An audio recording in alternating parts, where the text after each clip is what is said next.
Donc la balle, elle a tapé où? Elle a tapé ici. Incroyable.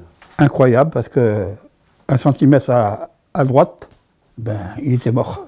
Ben, si je suis de ce monde aujourd'hui, c'est que grâce à ce miroir, j'ai pu connaître ma famille et être à Antibes.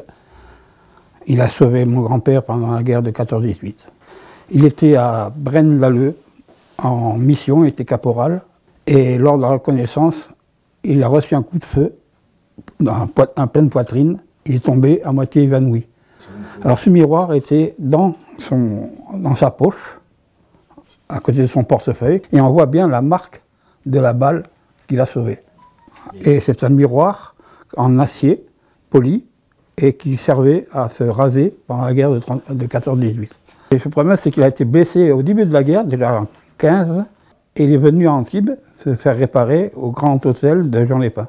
Il est reparti au front après. Il ne savait pas après qu'il allait retravailler ici à Antibes en tant que directeur de la Compagnie Générale des Eaux. Le Grand Hôtel de Juan-les-Pins a servi d'hôpital temporaire puisqu'il a fait partie des bâtiments qui ont été réquisitionnés pendant cette première guerre pour accueillir les blessés, les convalescents. Donc ça a été une des parties importantes, ces réquisitions, comme les réquisitions d'habillement, d'animaux, de nourriture. Donc il était très difficile de trouver à manger à ce moment-là. Et puis quand le père était au front et que la mère était obligée de travailler pour remplacer son mari, les enfants, un peu livrés à eux-mêmes, ont pu bénéficier de soupes scolaires qui ont été mises en place par le maire de l'époque. Donc effectivement, en plus de ces 254 Antibois qui ont perdu la vie au front ou des suites de leurs blessures, les Antibois ici à Antibes ont aussi vécu de grands bouleversements.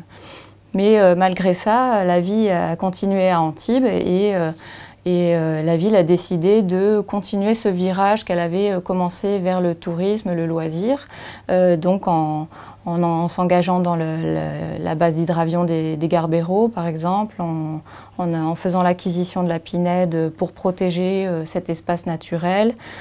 Et puis il y a aussi la construction du centre régional d'instruction physique qui se trouve au pied du Fort Carré et qui est aujourd'hui le stade du Fort Carré où se trouve le poilu qui permet aux Antibois de commémorer les morts de cette Première Guerre mondiale.